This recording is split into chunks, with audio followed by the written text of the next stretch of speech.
So we are here tonight to talk about the enhanced multidisciplinary objective there is, I guess, because there's a lot of words in there, but I know. It took me about 5 months to be able to say it without tripping over myself. So so you I did think an we'll just cut you it down. And, Dr. Kasey Stewart and attorney Heather Deer West are part of a team, and Kasey is the director of trying to help out older adults by providing um, I guess, a central meeting place for law enforcement, the financial sector, and human services agencies to address the multifaceted problems of elder abuse and financial exploitation. And both of them have graciously agreed to be here tonight to walk us through this, well, not lighthearted usual conversation of ours, but very needed. And I'm sure we all know somebody that could use and benefit from this information, unfortunately, because it happens so often. So, Kasey, I am going to give you the controls so that you can do your presentation. okay. All right, and here, I'm making you a host. Oops, Okay. nope, I made it Heather. See, Heather, do you want to give it to Kasey? I don't know where that went to. I don't know how. My Zoom capabilities are really limited. Okay, did it come up with a message? Do you want control? I don't see anything.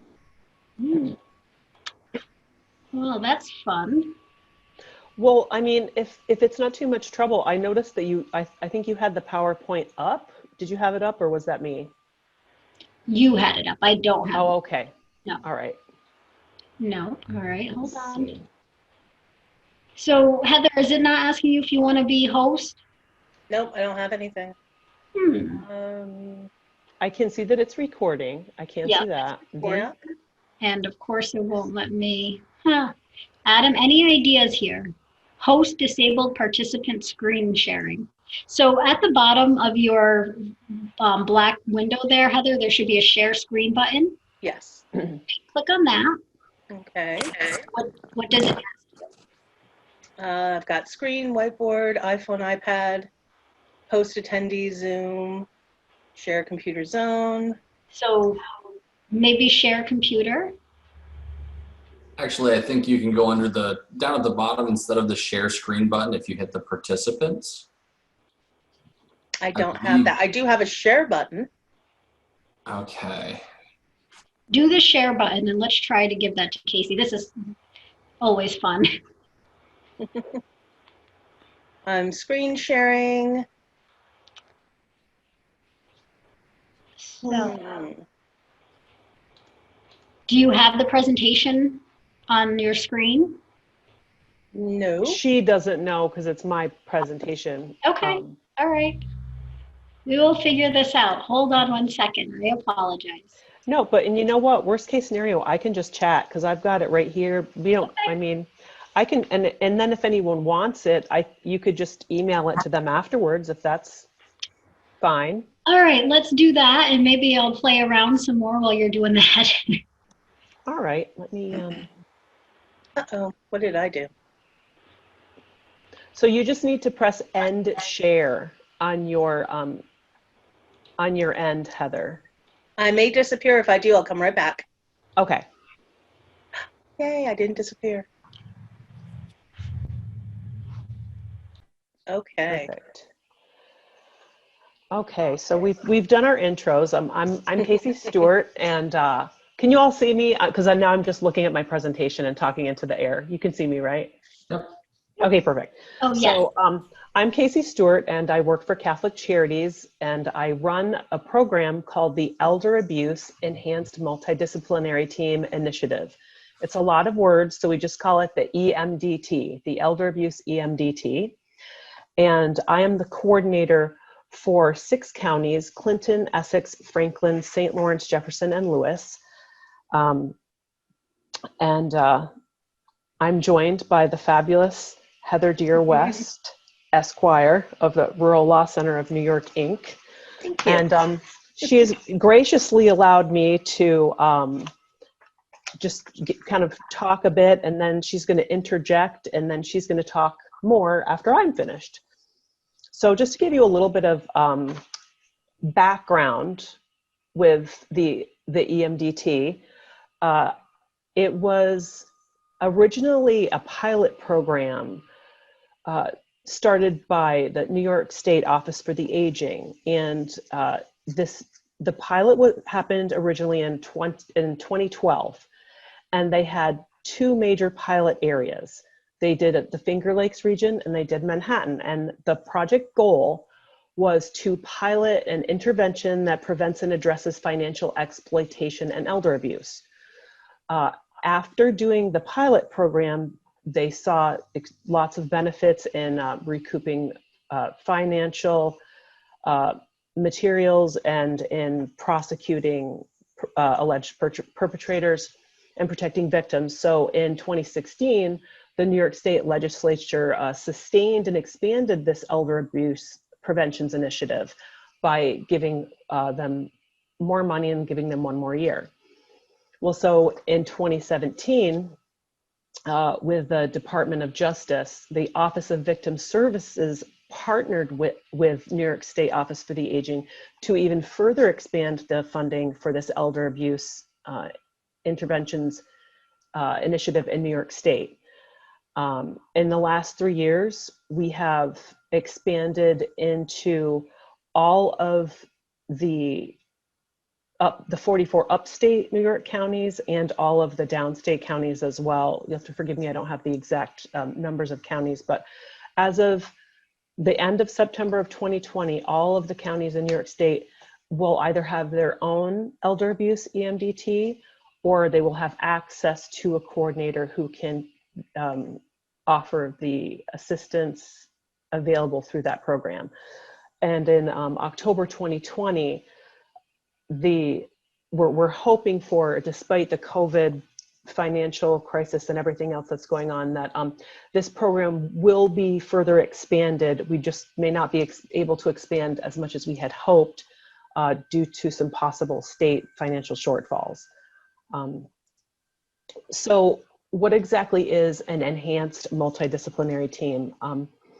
You probably have heard of multidisciplinary teams in general, which are comprised of professionals from various disciplines.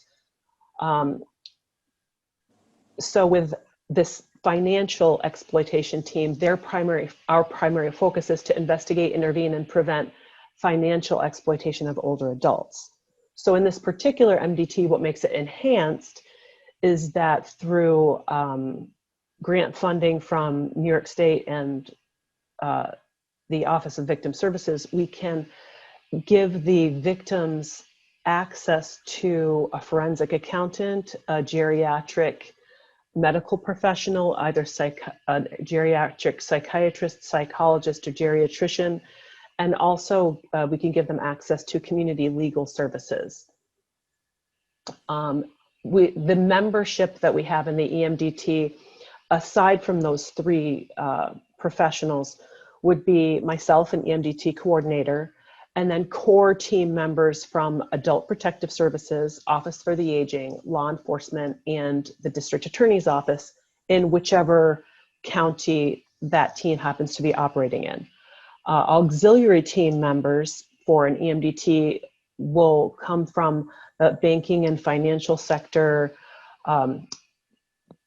bill payers organizations like the Retired and Senior Volunteer Program, and other community service agencies, both public and private. So when a case comes to the EMDT, usually we'll get a case from a member agency like APS or OFA, who depending on whatever their restrictions are in accepting cases, they may not be able to work on the case particularly. So they will call the EMDT, and we will bring that case to the team and brainstorm among all of the different disciplines to come up with a possible plan to protect the person who is being financially exploited. And how I identify a case is if there are multiple agencies involved, if there seems to be a high risk of re-victimization, if there could possibly be difficulty in determining how we could implement a plan of safety for the victim, and also if the victim may be at risk of losing very needed benefits or services. And just if there just kind of seems like there are significant gaps in the story. So say an individual is calling an agency and asking for help with their heating, but according to their income, they seem to be making plenty of money to be able to pay for all of their bills, including their heating. Well, that agency professional may ask questions and then determine that someone is taking a certain percentage of the funds that that individual would normally be paying for their bills and taking them in a dishonest manner. So that's an example of, a gap in the story that may make us believe that a case needs to be referred to the multidisciplinary team. The benefits of an elder abuse multidisciplinary team and any multidisciplinary team is that it brings different agencies together to provide a more collaborative and holistic response. It's more efficient and it improves the response that an individual can get, because you've got all of the players in the same room all talking about the same thing at the same time.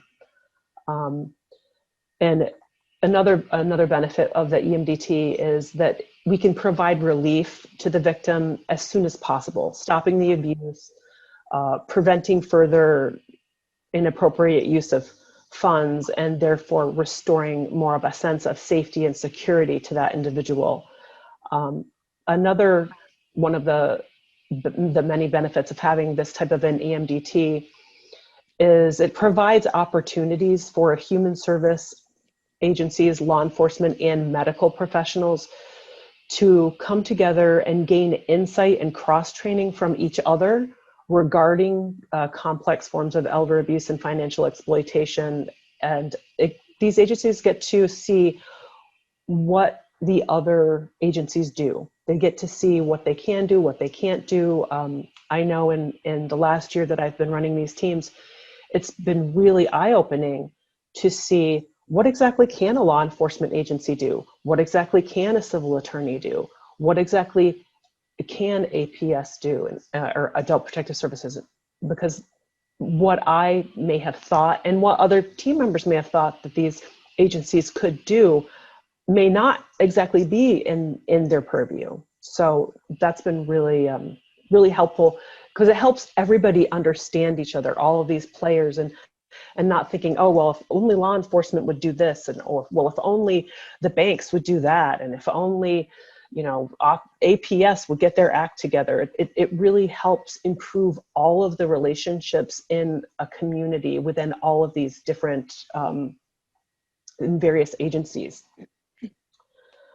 So in my last slide that you're not going to see, but I can see, is if you have any questions, I have a phone number and an email. I'm not going to maybe Heather, you're in control. Can you put it in the chat? It's totally fine if you can't. But I can always try. I can email I can send my email address and contact information to Christina and Adam, and anyone who would like to contact me concerning this topic. You're more than welcome to. I will gladly take any inquiry via phone or email.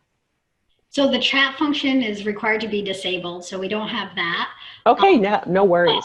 I can easily get it to them because I have the presentation. So perfect. No problem. Yeah, that's perfect. And it's good to know that there is somebody to call, because I know often it's where do you even start? Yeah, I mean, and normally how the team works is a referral would come to us through a particular agency. We don't normally have someone someone who's being financially exploited call us directly. And if in the cases when that does happen, I will usually refer them to APS first. I will refer to them to Adult Protective Services first, or to Office for the Aging first, or to law enforcement first, and then it gets redirected to the team. It's just sort of like a chain of command thing that the state likes us to do. Okay. And just to add in, anytime we get information or anything, it is kept confidential within the group. Yes. So absolutely. And so like if I thought I had a client who could benefit from the team, I would get their permission before I even took it to the team. And then even at the team, it's confidential. And any steps that are taken, the client's going to know about first, I think. Yeah, absolutely. We're Yes. taking your information and we're going. Yeah, Heather, thank you so much for reminding me and everyone about the confidentiality. Every single person who's on an elder abuse MDT signs a confidentiality agreement before they're even allowed to be in a meeting.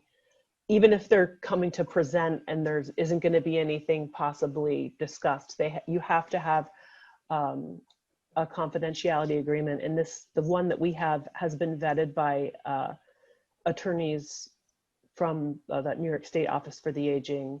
Mm-hmm. And it's kind of, it's like a memorandum of understanding. It functions in the same way, doesn't it, Heather? Yeah. But like I said, even, things that are brought to the team, usually we get I certainly do get my client's permission first before I bring it to the team.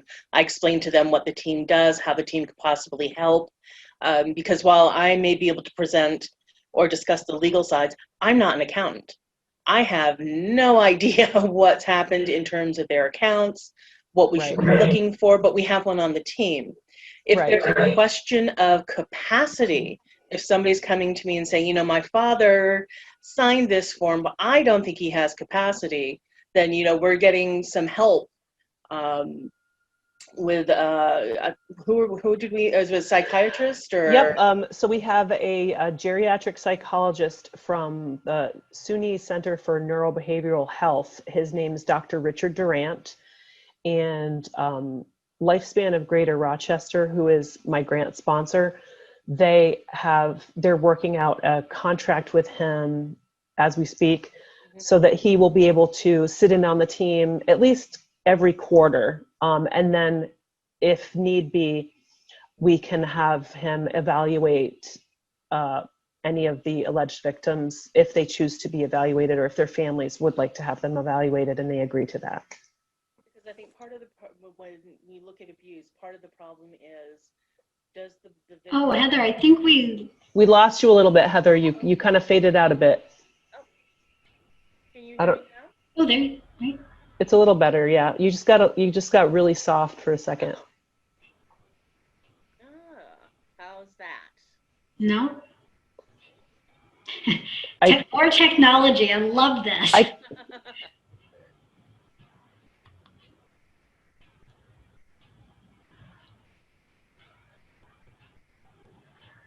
I mean, we can hear you. It's just kind of soft. So just pretend like we're all hard of hearing. As always. Okay, so Kasey's explained what the EMDT, what we do as a team. But there are certainly, I tend to be more specific, I think. So I'm going to discuss some of the issues, some of the ways advantages are taken, things we can do to prevent it. If you have any questions, let me know, and certainly Kasey, jump in. Is it still really soft? Dolores, okay, I'm going to interrupt 1 second. Can you guys hear Heather? I can see her. You can see her. Can you hear her? I can hear her very faint, but I hear her. Very faint. Okay, let's see. Heather, maybe hit mute and then unmute again.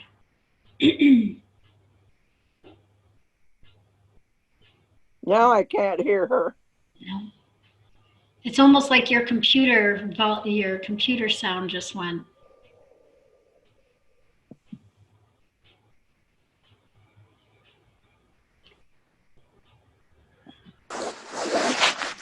Maybe log out real quick and come right back in. Yeah, it might just be a bad connection. Yeah. So, Dolores, do you have any questions about what we've talked about so far? No. No? Okay. What about you, Carol? Do you have any questions about anything that we've shared? Can you hear me? Yes, we can hear you very well, Carol. Not really. I'm here in Georgia, so it's kind of interesting to listen and then try to see what the law requires here. Oh, okay. I only have to worry about my dog abusing me right now, though. Well, that's a blessing. We were talking, just before you got on, we were talking about cat abuse, how our cats were abusing us. My dog does that to my Yeah. cats. Mm. But no, seriously, it's interesting to listen to, but I'm not quite sure here in Georgia what the what it would entail. But it is something that's of concern.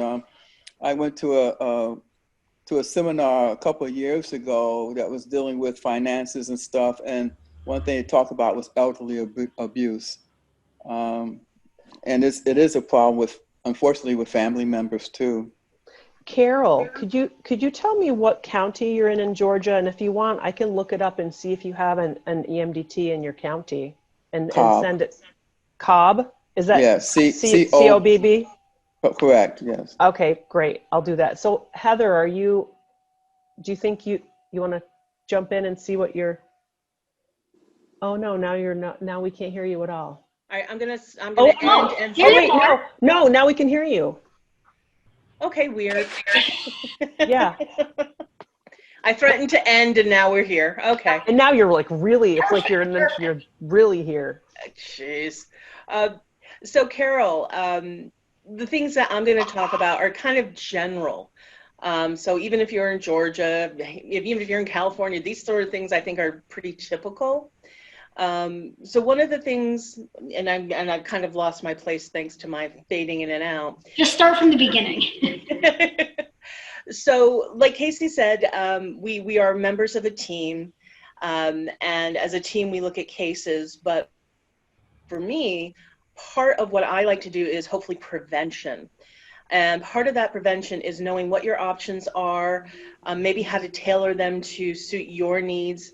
And it is really difficult because, and before Dolores and Carol came on, we were talking about how most cases, I think, of elder abuse are coming from a close family member or maybe a close friend, somebody with a connection to that person versus a phone scam or, you've won lottery letters. Not that those don't exist and that they are issues. And I think with anything like that, those kind of phone scams, lottery issues, you've won $1 million, anything like that, if it sounds too good to be true, one, it is. Our grandmothers were right. Mm-hmm.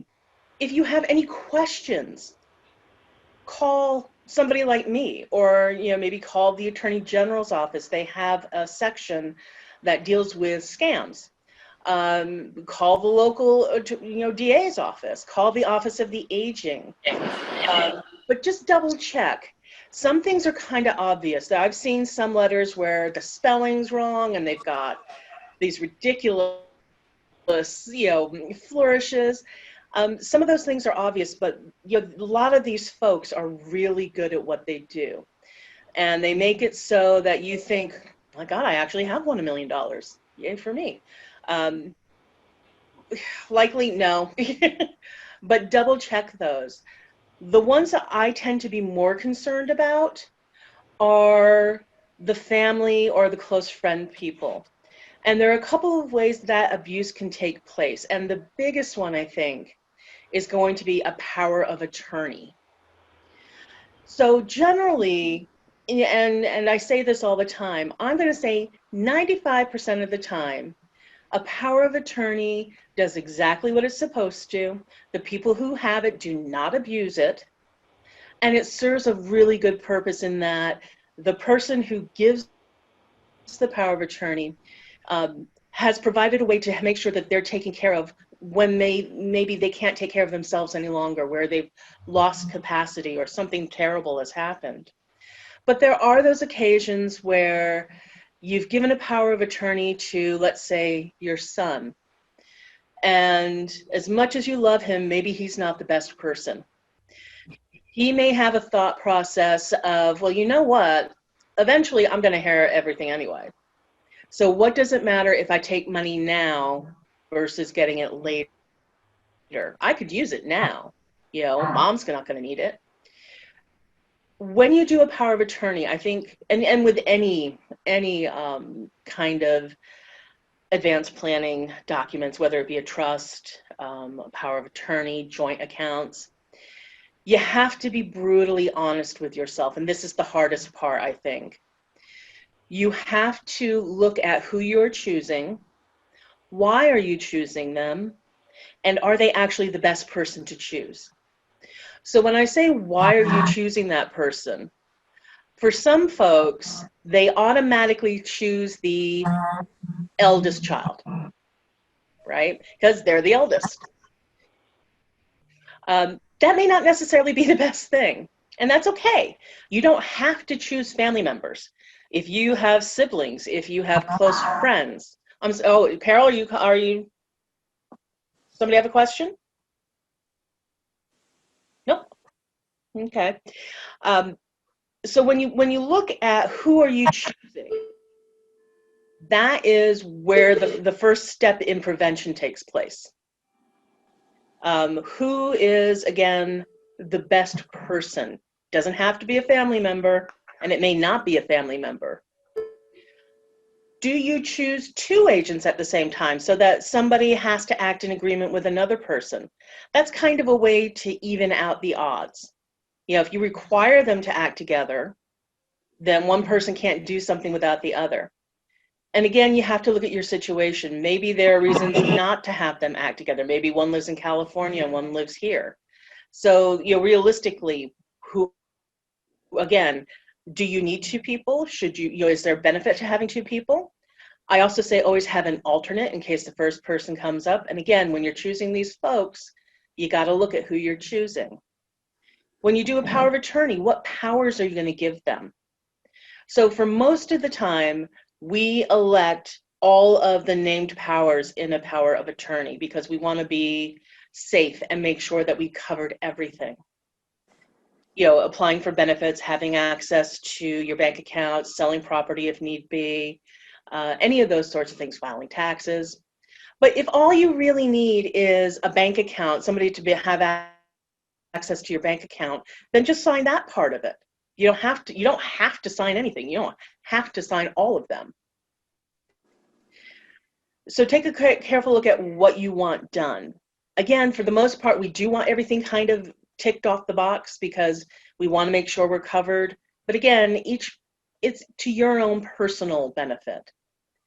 New York has a couple of interesting parts to a power of attorney. One of them's called a gift writer. So in New York, your power of attorney agent under a regular form has limits. Some of those limits are really important. The first limit is they can't make transfers over $500 a year. Now that's not saying they can't pay a $1,000 bill, but if you normally give your favorite charity $1,000 a year, your power of attorney agent isn't going to be able to do that because they're limited to $500 a year. That's one of the steps New York took to prevent abuse. The second part is that your agent can't make transfers to themselves because it's a conflict of interest, you know, and that's just kind of right on the face of it. You don't want to give somebody power so that they can give themselves your money. That doesn't help you. But occasionally, there are reasons to go and remove those limitations. Some of them has to do with Medicaid planning. So if you're familiar with Medicaid at all, you know that if you want to qualify for Medicaid, you have certain income and resource limitations. Maybe your agent needs to move some of your assets in order to get you qualified, and there's a benefit to doing that. They need your permission to do that. That's what the gift writer does. It says, I'm going to give my agent some permission to move larger benefits if it's in my interest to do so. And again, depending on who you name, you may want your agent to make transfers to themselves. Now, this is going to be where you've named maybe your spouse as your agent or a family member, somebody you naturally would make a transfer to. Now, if you name somebody like me as your agent, unless you are a close relative, you know, I'm not somebody you should be making gifts to. I appreciate it, and always welcome, but it's not anything that I should be doing for myself, right? Because I'm not your child, I'm not your favorite niece, I'm none of those things. You shouldn't give me that power, right? But if it were my husband, if I wanted to give my husband the power to make transfers, then that makes sense. So again, when you're looking at doing power of attorney, because that to me is always the first issue when I look at financial abuse is, do they have a power of attorney? If they do, let's take a look at it. Another New York quirk to powers of attorney is they allow you to name somebody called a monitor. Now, a monitor is not an agent, but they can ask your agent for copies of the finances for every financial thing they've done while they've acted as your agent. Now, I like the use of monitors. I didn't used to before. It didn't make sense to me. Why would you name somebody that you have to check on? But nowadays, I've seen more. I know that things can happen, things can change. So a monitor is that third-party person, or just somebody else other than the agent who can go to your agent and say, you know what? Mom's not being able to pay her bills, but I know she had $10,000 in the bank. Where is it? And that agent's going to have to give them the records. And so that's an opportunity for the monitor to take a look at the records and see, where's that money? If they think the money is missing, they can go to the agent and say, look, I don't know where this money is, but you've got to return it. Or I'm going to go to court, ask for them to have you removed as agent for breach of fiduciary duty. Or worst case scenario, I'm going to the police. Because where's that money? An agent does not have the right to take your property for themselves. Even if you give them permission to make transfers to themselves, those transfers have to somehow benefit you. So again, really the biggest example is Medicaid planning. But it can't be simply that I want a new car and mom's given me permission to use her power of attorney, I'll just use her money. But that in no way benefits you, the mom. So again, a monitor. I think when you're looking at doing powers of attorney, we want to use a monitor. And it's hard because we look at our family. Again, most of the time it's going to be family members that we're choosing. And we don't want to give the appearance that we don't trust them. But I think it's a good way to check and balance the power of attorney. So those are some things to consider. Those are ways maybe we can prevent some abuse, because again, things happen. A child may be fine one day, but let's say they run into, maybe they develop a gambling addiction. Maybe they develop drug addictions. Something's happened that you're not aware of, but it may lead them to take advantage. And again, because you're a family member, truthfully, you're less likely to prosecute them. Now, me, I have no heart. I'd have no problem doing that, right? But for most people, they would be hesitant. People count on that. And that's another thing when it comes to, I think, financial elder abuse, is that the people who are taking advantage of you or taking advantage of your loved ones are counting on the fact that you're not going to press charges, or that person isn't going to press charges, because it's family and you don't want to do anything like that. But because, you have to also turn around and think, well, they have no problem taking advantage of me.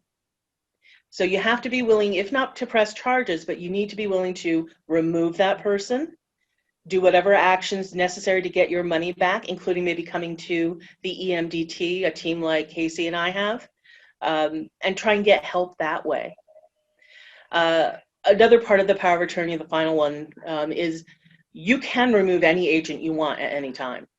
You are not stuck forever.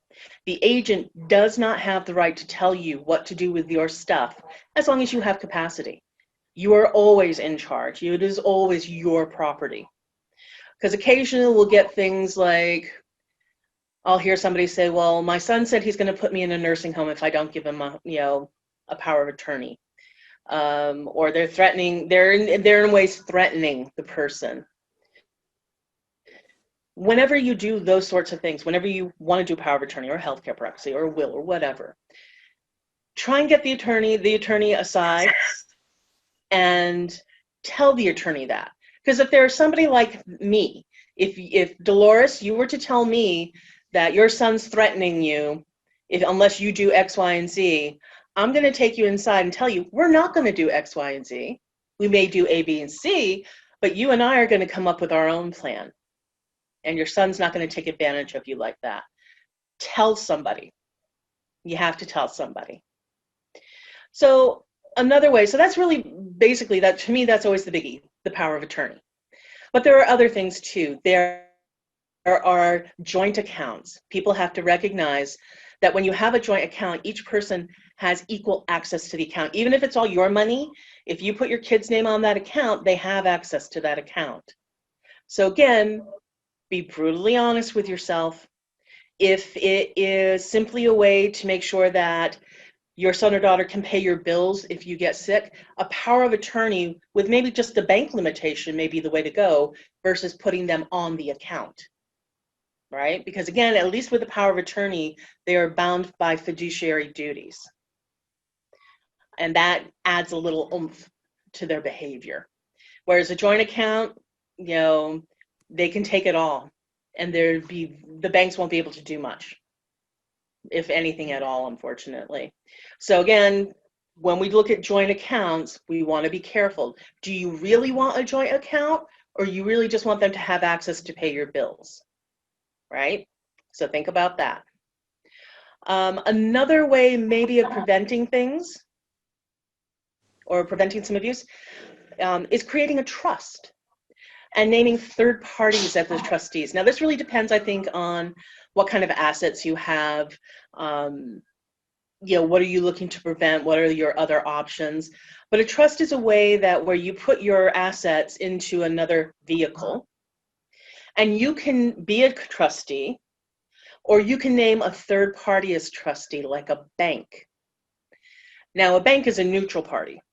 They're not going to be swayed by, you know, that it's a bad time for them and they need the money to pay their light bills. And no, that's not their job. To them, it is a job. So a trust might be a vehicle to put your assets in, have somebody control them, and you can control them too. You could be a trustee or a co-trustee, depending on what kind of trust you do. But again, also still offer that ability that should anything happen to you, there's somebody there to take care of your bills and make sure things are paid and protect your assets. And it can be family members. It doesn't have to be family members. Again, depending on the value of the trust, I would likely go with a professional, whether it's a bank or a trust company, somebody who's neutral, right? So we've talked about powers of attorney, joint accounts, trusts, monitors, scams. I say this jokingly, but there are scams out there, obviously. And before Carol and Dolores joined us, we were joking. Again, I have no heart. So if I were to get a phone call that says my brother's in jail in Mexico and he needs bail money right now, I'd be like, you know what? Let him stay there. Yeah, whatever he's done, I'm sure he's deserved it. Unfortunately, there are those phone calls that people will get from supposed grandchildren who have somehow landed up in Mexico and are in trouble and they need money right now, or something god-awful is going to happen to them. When you get those kinds of calls, you need to try and take a deep breath, hold it for a few minutes, and then actually think, is my grandchild really in Mexico? I need to call his parents. And of course, the first thing they're going to say is, don't tell mom and dad. Well, you know what? Go tell mom and dad. You've got to call them. You've got to call your grandkid on their cell phone. Oh, look, a cat. Told you one would show up. You've got to call. You've got to double check these. I think what happens is we're in a panic. It's our family. Oh my God, something horrible is going to happen. I'm going to say no. No, I don't think it is. I think you need to kind of take a deep breath. Give yourself a second. It's okay. And double check. Call your kids, call your grandkids. Are they really in Mexico? If not, ignore that call. You'll probably get other phone calls saying, we're with the IRS and we need your social security number. No, they don't. The IRS needs no information from you. They're not going to call you and ask you for that information. You know the IRS already has your information. So you shouldn't be giving out anything over the phone to somebody you don't know, whether it be the IRS, whether it be your bank or your credit card. Maybe Microsoft is calling you for the 18th time telling you about your warranty on your computer. Don't give them any information. If you're really unsure and think maybe it's legitimate, get a phone number from them, and and then go to maybe the bank website, call the AG's office, do some homework, check it out. But in no way should you have to give your information over a phone to somebody you don't know, right? And if you don't know, check it out, call somebody like me. Like I said, call the Attorney General's office, the DA's office, call, if we have Kasey, she's got her list somewhere. You've got to kind of take control of it yourself, right? Trying to think of some other scams. I mean, I've seen some interesting ones. Well, Heather, I've got a question. Yes. So I know that the idea is that the people that typically tend to take advantage are those closest to us. Mm-hmm. What is the most common, and Kasey, this is for you as well, but what is the most common scenario that you tend to run into, or that, is it through the power of attorney where somebody is abusing that to better themselves? For me, yes, it's the power of attorney. That they've somehow given the son, the daughter, a grandchild power of attorney, thinking that they're going to, of course, when we give these things, we trust the people, and we don't really think, oh, they'll take advantage of that and harm me in any way. But I think most of the time it's through a power of attorney. Sometimes there are things where they're just forgeries. We see that a lot, I think. With the team, that the kids are forging their parents' signatures or grandparents' signatures.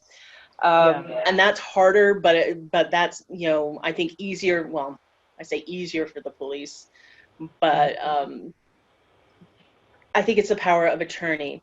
And once I see something like that, again, my first instinct is going to be, we got to revoke the power of attorney immediately and give copies to the banks and whomever else has a copy of that power of attorney.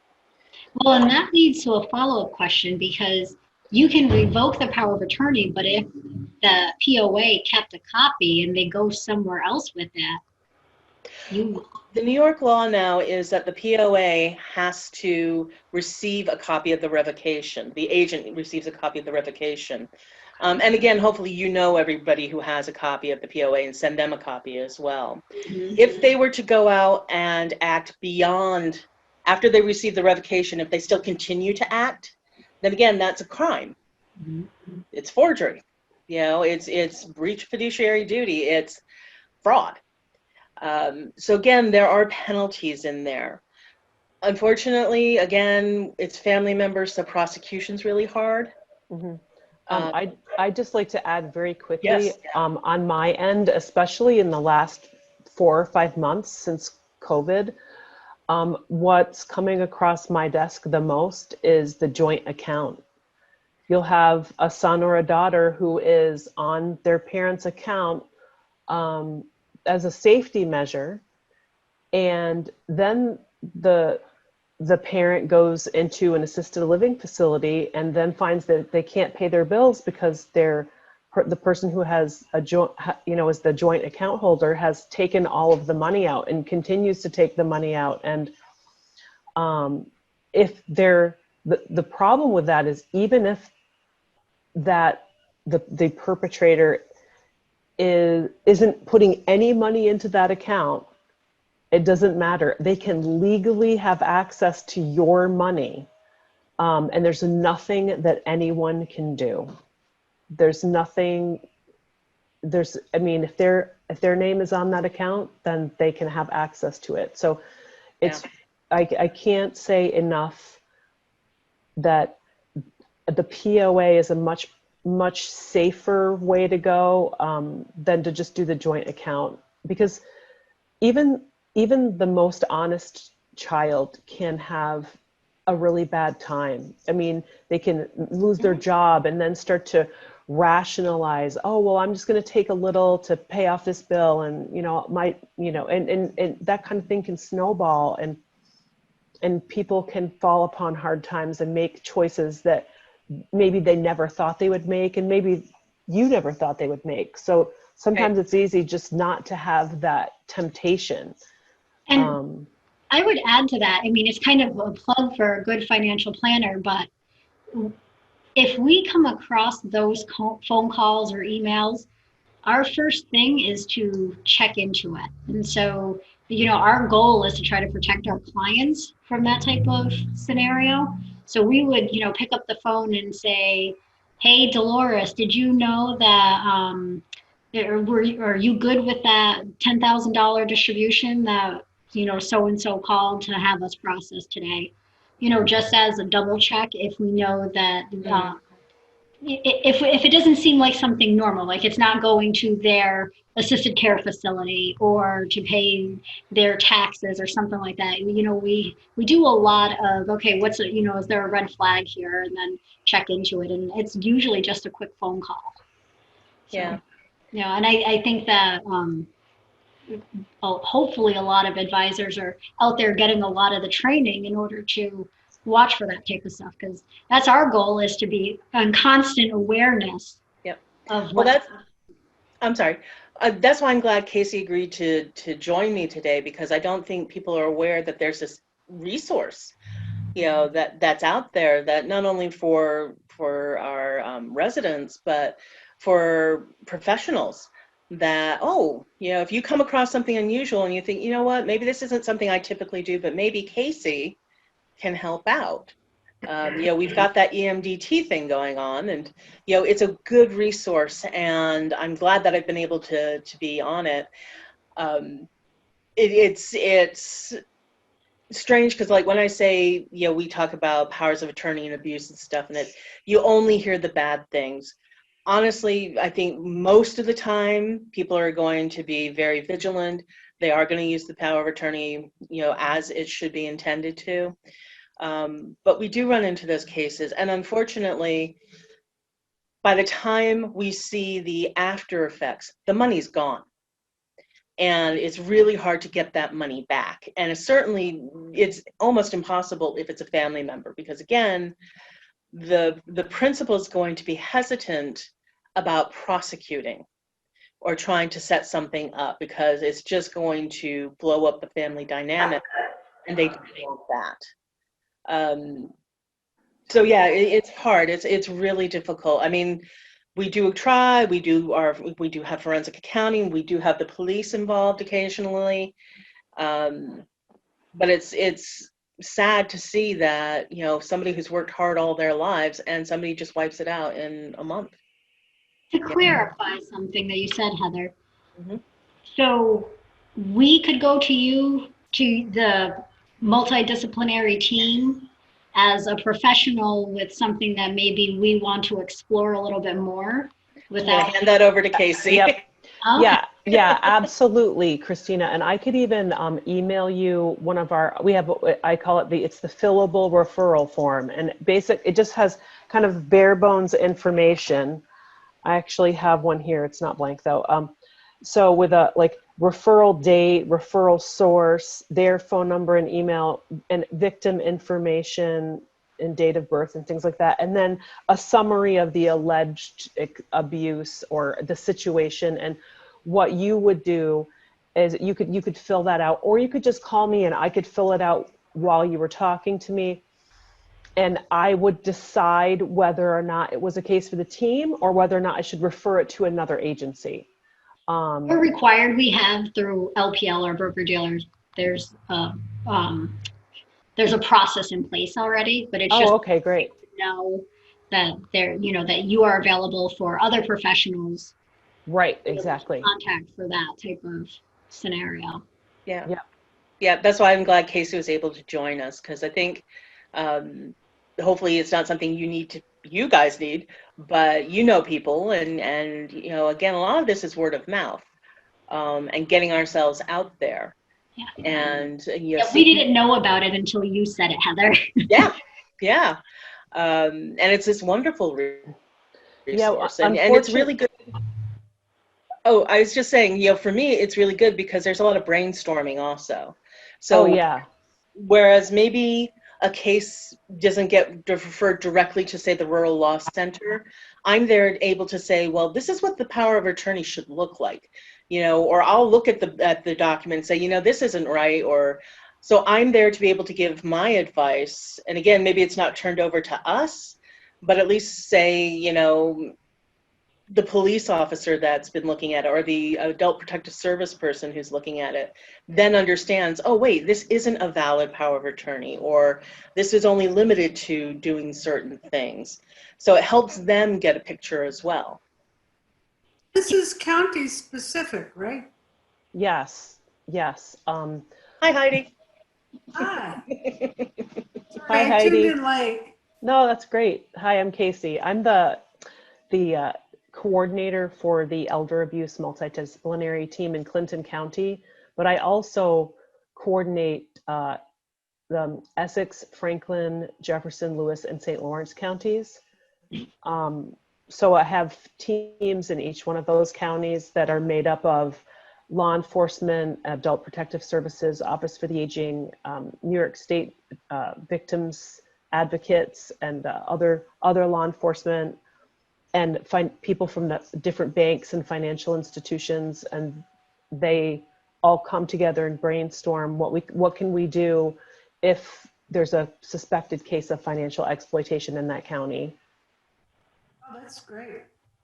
So do either of you have any examples of something currently that you're working on that seems to be pretty consistent with COVID, especially? I missed part of that question. Yeah. So COVID frauds. the COVID specific. Well, there was we'll send you the COVID vaccine. Early on, they were having people send us $50 and we'll send you the COVID vaccine, or send us X amount of money and we'll send you the COVID test, with the swab in it and everything. They were sending a lot of those out.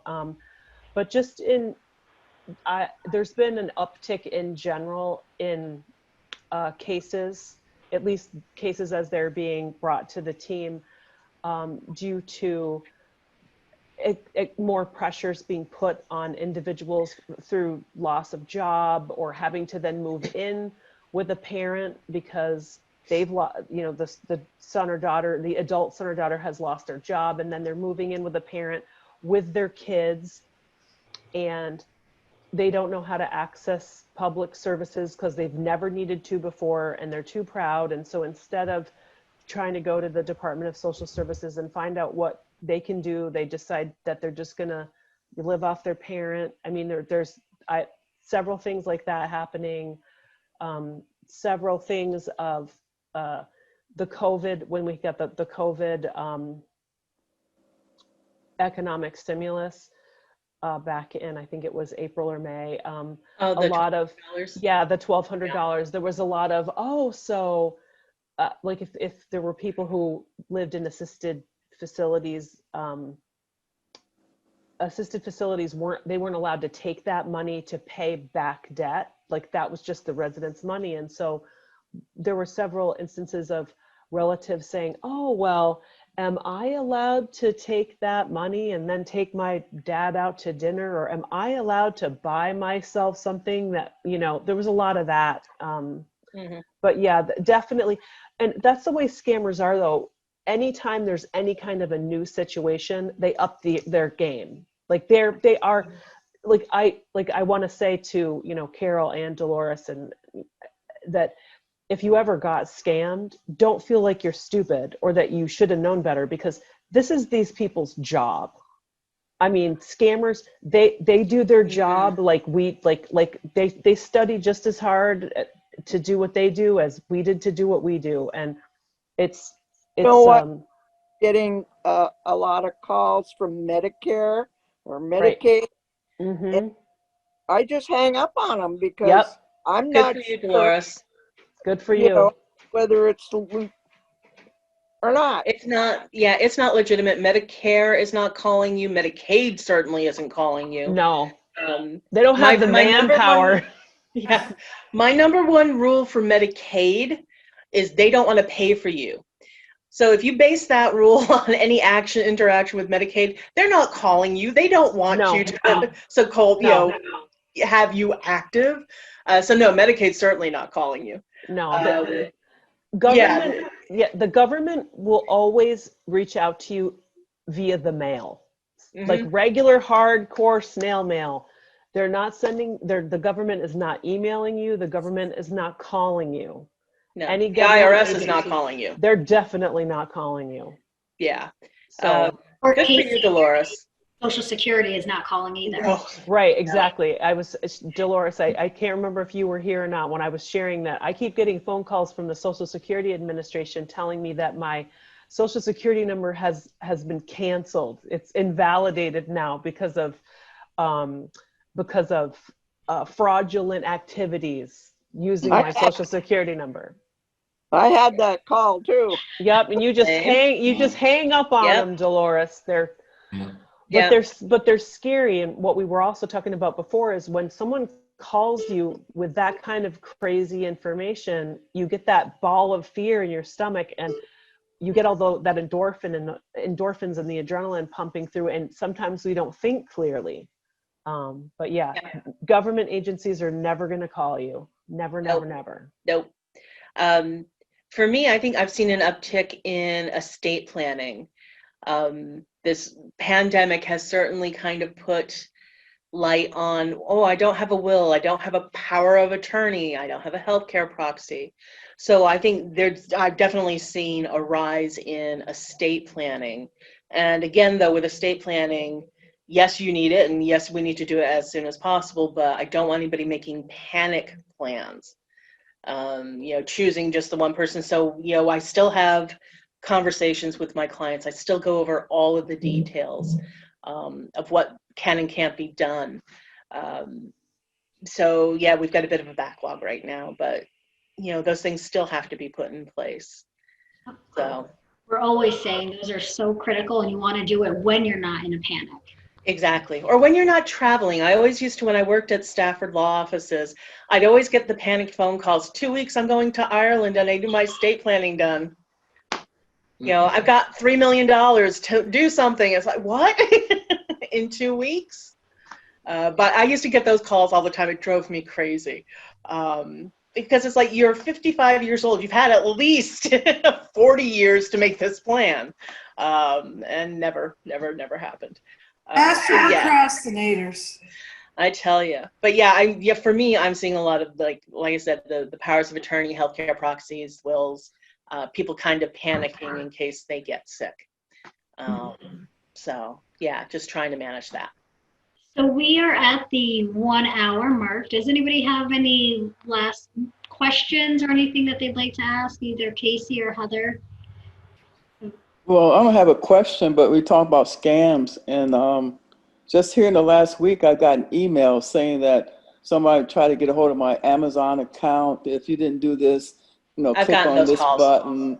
And I got another one talking about somebody, sending something with PayPal. If you want to check that. Yep. So it's a lot of stuff going around. Carol, this is Heather. I've gotten the Netflix, I've gotten Amazon, I've gotten PayPal, I've gotten all of those emails about somebody's taking into my account. It's like, you know what? I still have student loans. You want to break into my account? Feel free. Yeah, so I just don't. I don't click on nothing, but it's so many different ways that they can come at you. I get things in the mail saying that I may be able to get some better.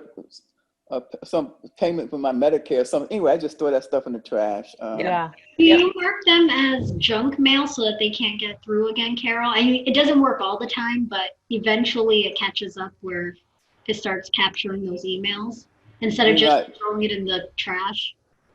No, I haven't done anything like that. I mean, they appear. I don't click on them. It's only I've got just recently. I don't know why. I'm just starting to get a couple of them. Within the last week. So I just don't click on them.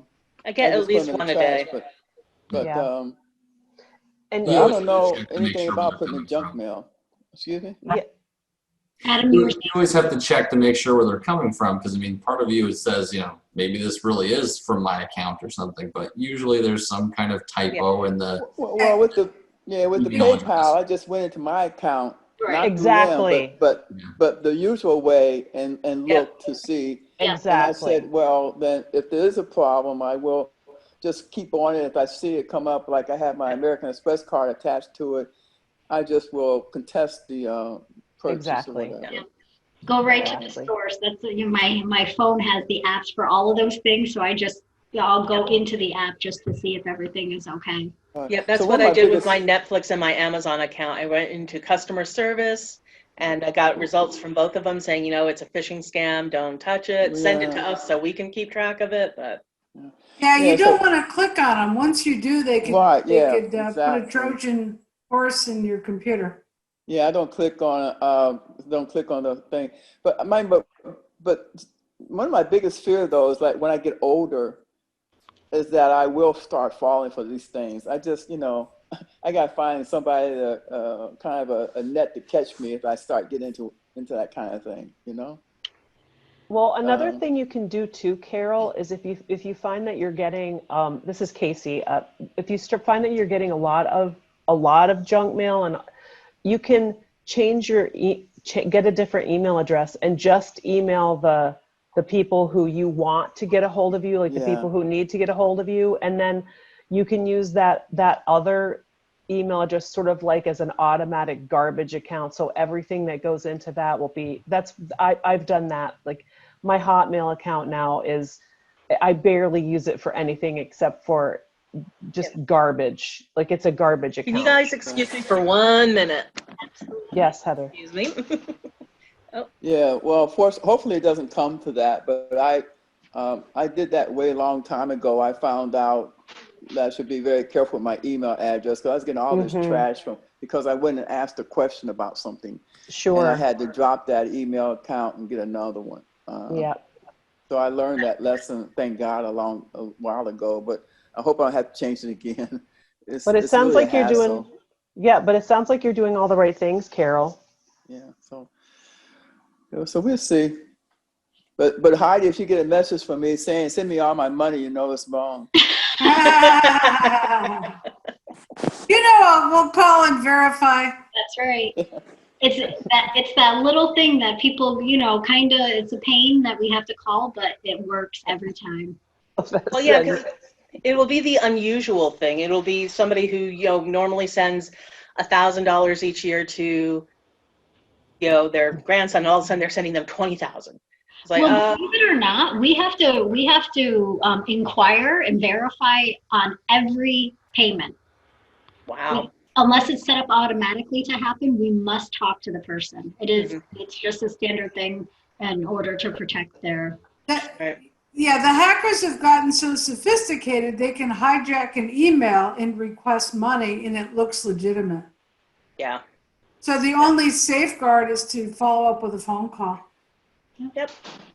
So, But well, what I've got from this is that, one, we don't have to feel nervous or scared that we're getting duped by anybody, that it happens to all of us. Yep. And just to reach out and talk to somebody about it, and that there's now, how long I didn't ask that, how long has the multidisciplinary team been in place? The one in Clinton County was in some sort of an incarnation, I believe, since 2014. It used to be called the Financial Exploitation Task Force. And in its current incarnation as the Enhanced Multidisciplinary Team, it's been since, I believe, last May of 2019 was when it transferred over from being the Financial Exploitation Task Force to being the Enhanced Multidisciplinary Team.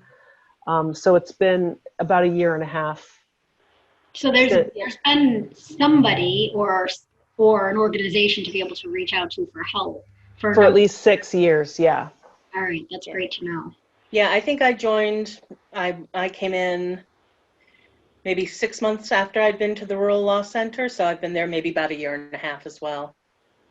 Okay. So, yeah, because I didn't know it existed either.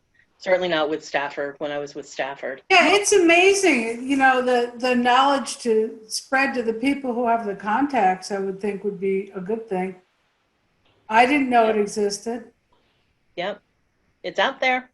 That's why I'm glad Kasey was able to join me. Yeah, we're trying to spread the word. It's a little tricky because there are only certain ways we're allowed to advertise. This is one of the ways we can advertise, and the state is very particular in how we can get that message out, so that it makes it a little bit more complicated.